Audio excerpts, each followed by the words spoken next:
Attention famille, voici une fille qui a intégré la secte de sa copine, mais elle a été sacrifiée seulement parce qu'elle ne parlait pas la même langue qu'eux. Histoire vraie. L'affaire se passe au Sénégal. Et pour ceux qui se demandent comment j'ai fait pour savoir ça, j'étais caché aussi le manguier. Voici la jeune fille en question. Ici on va l'appeler Bongo. Ce qui se passe c'est que Bongo est une Gabonaise. Après avoir obtenu son baccalauréat dans son pays, elle a donc décidé de voyager au Sénégal pour faire ses études universitaires. Une fois là-bas, bon, vu que c'était quelqu'un d'extrêmement généreux, de gentil et qui discutait avec tout le monde. Ce qui fait donc qu'elle était appréciée par toutes et par tous. Parmi une de ses amies, donc, il y avait une Nigérienne. Elle était toujours bien sapée, bien habillée, elle sentait bon. Donc, tout c'était, donc, les derniers vêtements, les téléphones, derniers cris, tout c'était toujours elle. Et elle était, par chance pour elle, par chance ou par malchance, elle était meilleure amie avec elle. Sauf que Bongo, elle d'abord de base, c'était une fille très envieuse. Elle aimait l'argent et consort. À un moment donné, après avoir géré un peu la relation avec sa nouvelle copine, un jour donc elle a voulu voir la maison de sa copine, aller lui rendre visite et consort.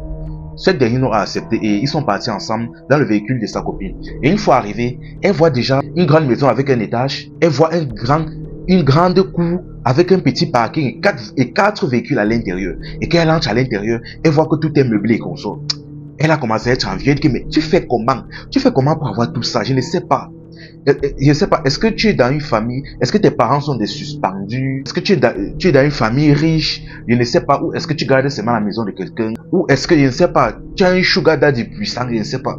Sa copine s'est mise à rire. Elle dit que non, rien de tout cela. Que laisse seulement que tout ce que tu vois là, ça m'appartient. Ça n'appartient pas à ma famille ou quoi que ce soit. Elle est que, hey, il dit que, mais tu es étudiante comme moi, je sais déjà que tu ne travailles pas et tu n'as pas non plus de business par derrière quoi que ce soit. Dis-moi comment tu as fait. Sa copine a voulu cacher, elle insistait, mais les jours ont passé, elle a insisté. Finalement donc, je précise d'abord bien une chose. La Nigérienne appréciait beaucoup sa copine. Et parce qu'elle savait déjà dans ce qu'elle faisait, elle savait déjà que ce qu'elle faisait était dangereux, donc elle ne voulait pas mettre sa copine dedans. Mais tellement Bongo a insisté, elle a dit que, ok, c'est toi qui as voulu. Elle dit qu'en réalité, j'ai signé un pacte avec un charlatan. Je suis allé voir un charlatan et c'est grâce à lui que j'ai obtenu tout ce que j'ai actuellement là donc. Mais j'ai un sacrifice que je dois faire quotidiennement. Donc, personnellement, je ne te conseille pas ça. Elle a dit que non, je veux aussi. Elle a dit que ok, il n'y a pas de problème. Mais est-ce que tu es sûr que tu vas supporter? Elle dit que oui. Elle dit que est-ce que tu es sûr que tu vas supporter les retombées? Elle dit que oui. Est-ce que tu es sûr que tu vas supporter les conditions? Elle insiste toujours que oui. Elle dit que ok, mais je précise bien, moi de base, je ne voulais même pas te dire. Je ne voulais même pas. C'est toi qui as insisté. Elle a dit qu'il n'y a pas de problème. Elle a donc amené donc sa copine chez le charlatan en question. Elle est arrivée sur le charlatan. Le monsieur, c'était un vieux monsieur, un peu sale et consort. Elle a vu le monsieur s'est approché. Sauf que le monsieur, il ne parlait ni français, ni anglais, aucune langue qu'elle ne comprenait. Il parlait une langue un peu comme un patois local. Bon, mais la Nigérienne au moins comprenait ce qu'il disait et elle a traduit. Le charlatan lui a donc dit, si c'est que tu veux de l'argent, tu veux la belle vie et consort, il n'y a pas de problème, mais tu dois comprendre que tu auras tout ça là gratuitement comme tu veux même. Tu dois comprendre qu'au moment venu, je vais apparaître devant toi, je vais te fixer des conditions. Sa copine a dû écouter donc et elle a retransmis, elle a traduit donc à sa copine. Et sa copine a dit qu'il n'y a pas de problème. Elle a dit ok, ils ont donc lancé donc le processus et on lui a donc fait des bains et consorts avec quelques écorces et après avoir fait quelques incantations, il a dit que c'est bon. Sache qu'à partir de maintenant, ta vie a complètement changé. Rentre chez toi et tu vas commencer à voir de tes propres yeux. La jeune fille donc, tout contente, elle est rentrée contente et fière. Donc joyeusement, dès qu'elle est arrivée chez elle, quelques temps plus tard, elle commence à recevoir des dépôts dans son téléphone. Un peu 100 000. Un peu 200 000, un peu un bâton. Hey, elle commençait à recevoir des dépôts pour rien, quotidiennement, chaque jour. Et c'est ainsi donc que sa vie a commencé à changer. Elle aussi, elle a commencé à s'habiller, à bien se fringuer. Elle a commencé à payer les derniers téléphones. Elle est même partie ouvrir un compte bancaire. Et pour rien comme ça, l'argent commence à charger aussi dans le compte bancaire. C'est ainsi donc que pour rien, elle commence à payer la voiture. Pour rien, elle commence à construire sa propre maison.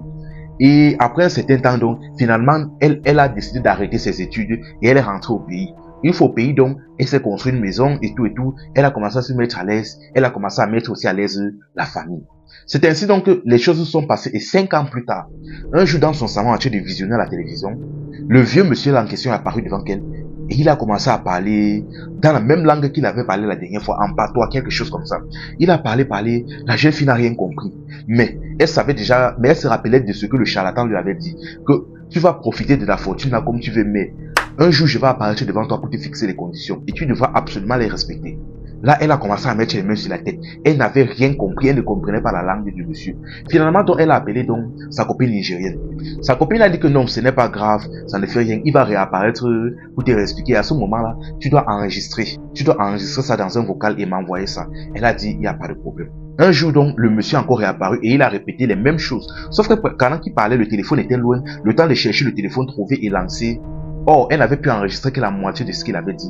Et elle a envoyé à sa copine. Une fois que l'enregistrement est arrivé chez sa copine, vu que c'était à moitié, sa copine a dit que franchement, je ne comprends pas très bien vu que c'est à peine à la moitié, mais j'ai compris, elle parlait de ton frère. Apparemment, c'est comme s'il veut que tu mourres avec un de tes frères. Elle n'a pas trop compris de quoi il s'agissait. Il a dit que bon, mais tu sais quoi, non, n'allons pas jusque là. Attends encore, il apparaît une troisième fois. Et là, maintenant, tu enregistres totalement. La troisième fois, quand il est apparu, cette fois-ci, elle était prête. Le téléphone était en main et l'enregistrement était lancé. Il a commencé à parler. Dès qu'il a terminé, il a envoyé le voice à sa copine. Mais malheureusement, ce soir-là, il y avait eu un orage. Ce qui faisait que la connexion passait extrêmement mal. Quelques temps plus tard, donc, le lendemain, le monsieur est apparu devant la jeune fille et il a giflé la jeune fille. La jeune fille est tombée et elle est décédée sur place. Et dans la soirée maintenant, sa copine nigérienne en question a reçu le message. Et maintenant, après avoir écouté le message, elle a traduit et apparemment le message disait « Je t'ai déjà donné 3 chances.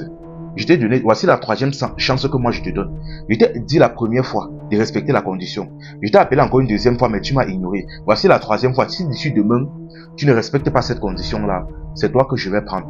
C'est ton 3e avertissement. » Malheureusement, il était trop tard vu que le message était arrivé que le lendemain à cause de la panne de connexion. Et sa copine était déjà décédée. Dès que la Nigérienne a appris la nouvelle, elle a commencé à culpabiliser et à se sentir mal parce que véritablement, elle aimait beaucoup la Gabonaise. Elle aimait beaucoup Bongo. Elle a donc décidé donc de voyager pour partir au deuil de la jeune fille et expliquer la situation à sa famille. Une fois qu'elle est arrivée, pendant le deuil, elle expliquait franchement, moi, je vais vous dire la vérité, je ne voulais pas être là, mais le problème est que moi, je m'entends très bien avec votre fille et je l'aimais beaucoup. Donc, franchement, moi, je vais vous dire la vérité. Elle a commencé à expliquer, dit qu'en réalité, moi, déjà, je fais des rites pour avoir mon argent. Et votre fille, déjà, vous devez comprendre qu'elle était très avare. Je lui ai expliqué, fatigué, signé que je ne voulais pas la mettre dedans, mais elle a insisté, elle a signé sur moi pendant plusieurs jours. Finalement, j'ai cédé. Malheureusement, telle chose s'est passée et vu qu'elle ne parlait pas la même langue que nous, elle a été sacrifiée. Franchement, je suis désolé. Moi, si je suis venu là, c'est au moins pour que vous sachiez la vérité, au moins en signe de respect. Après ça, elle est partie. Franchement, la famille, l'avarice, la vie facile ne paye pas. La famille, la vie facile ne paye pas. Si vous voulez quelque chose, moi je dis toujours, demandez à Dieu. La vie facile ne paye pas. Chacun a son temps sur cette terre. Chacun a son temps. Le temps de Dieu n'est pas le temps des hommes. Pardon, arrêtez d'aller consulter des marabouts, c'est très dangereux. Et regardez bien, elle ne comprenait pas la langue. Et le marabout savait déjà qu'elle ne comprenait pas la langue. Vous voyez comment le diable est méchant. Il savait déjà qu'elle ne comprenait pas la langue. Et la seule fois où elle a pu enregistrer, où elle aurait pu être sauvée, comme par hasard, il y a eu une panne de courant. Vous voyez, le diable est un malin, comprenez d'abord ça. Par hasard comme ça, ce n'est pas un hasard. Il y a eu une panne de courant. Le même soir où il est apparu, il y avait eu un orage. Regardez comment le diable est malin. Donc franchement, si vous avez un souci, confiez encore à Dieu. Arrêtez d'aller consulter des marabouts. Moi je dis toujours, arrêtez d'aller consulter des marabouts. Ça ne va jamais vous aider. Partagez la vidéo au maximum la famille pour sensibiliser nos pays sœurs. Parce qu'on sait que c'est surtout elles qui tombent dans ce genre de dossier. Enfin bref, c'était Info et Amusement. Ici on s'informe et on s'amuse.